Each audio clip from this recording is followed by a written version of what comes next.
G'day everybody, welcome back to another episode of Craft by Tim.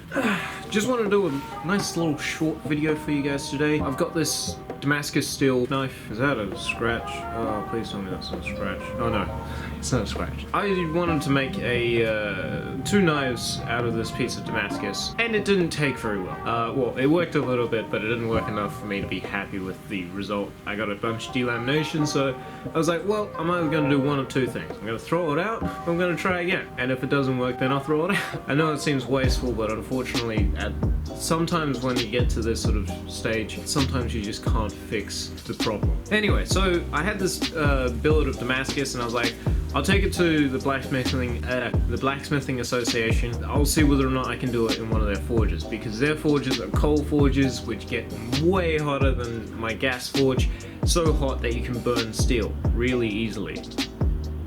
I decided that I would take this in, see whether or not I can fix it, and for the most part, it worked. For the most part. Right where the tip of my finger is there, bit of delamination.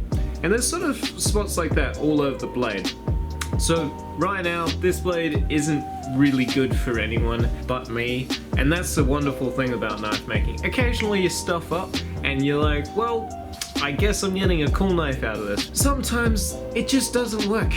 So guess what? You get a new knife. And hell, someone would probably still buy this, but this is going to be a camping knife. This is going to be a knife that I will take with me whilst I go camping to like cut up vegetables and meat. Starting with the hand sanding, I only took this to a 400 grit finish. As you could probably see by that, I actually hit it with the Scotch-Brite belt, the very fine Scotch-Brite belt, and that seemed to take it far enough that I'm happy with it. I would never suggest anybody does this, or you'll never get as good of a result as if you spend the time and do the hand sanding. Take this to at least a 400 grit finish, and make sure that 400 grit is so good that you can actually start to see the pattern of the Damascus underneath. Make sure all of your scratches are running in the same direction and everything like that, and you'll get decent results. If you want better results, you can take it up to 800 grit or even 1200. I think 2000 is a little bit overkill, but 1200 seems to be fine. Let's degrease it,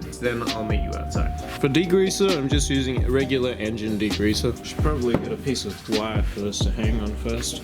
Okay, I found my piece of wire. If your edge is already really fine, you might want to just rub some nail polish on it, nail paint, whatever. That will help protect just that edge there.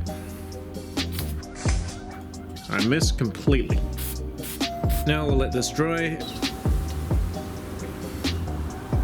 Oh hey, I found the rest of my wire. Okay, so whilst that's drying, let's talk about the ferric chloride that I'm going to be using for this etch. Essentially, this is a 50-25-25 mix between ferric chloride, distilled water, and apple cider vinegar. Now, you may have heard of people using either apple cider vinegar or distilled water. I'm using both because I used to have a bunch of different jars that had ferric chloride in them, and now I've just upgraded to one singular jar. When choosing a container for this, I would strongly recommend going with plastic. Ferric chloride doesn't eat through plastic. It does, however, eat through steel and metal, so do keep that in mind.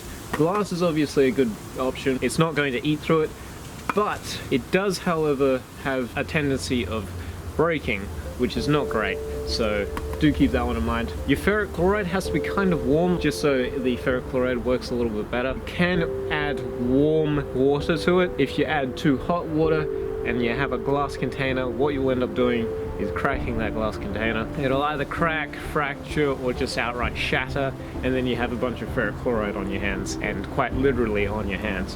What you really want is something that's long, not specifically wide. This one's 17 centimeters tall. I'll need less liquid to etch a longer piece. This thing should be dry now, so I'll chuck it straight in and we'll give it an etch for about 20 minutes. Hey, hi, how you doing? I've just been editing this, and I realize now, because I've been working a lot more with bits of Damascus and trying to really figure out what works best for me, I found that actually leaving it in for less time is probably better. So, whereas in every clip I say 20 minutes in this video, I should be saying 10 minutes. Etching it for 10 minutes seems to do way better, so just leave it in for 10 minutes.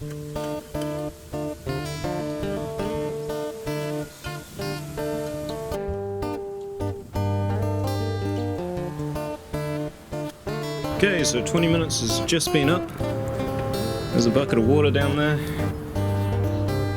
That actually looks sick. I was kind of worried that this wouldn't look too great. Quite a nice bold pattern. I was worried that this would kind of look, I don't know, boring, because the pattern that I was working with was just a straight laminate. It wasn't actually twisted or anything like that, but overall I'm actually genuinely pretty pleased with this. I'm going to clean it up with a little bit of wet sandpaper.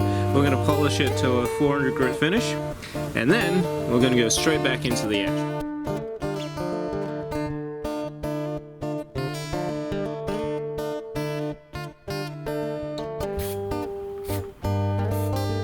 Let it dry, back into the etch.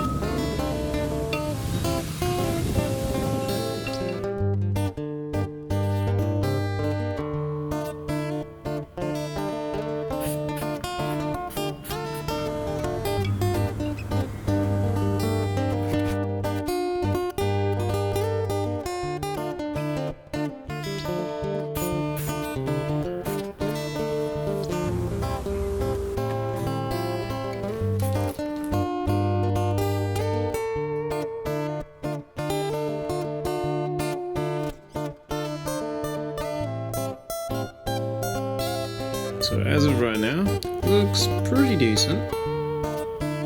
Not too ecstatic about the texture. Overall, it's not too bad. We're going to go into a coffee etch, and that's going to help darken up all these low spots. And we'll hit it with some 2000 grit to finish it off. Re-polish all of these high spots.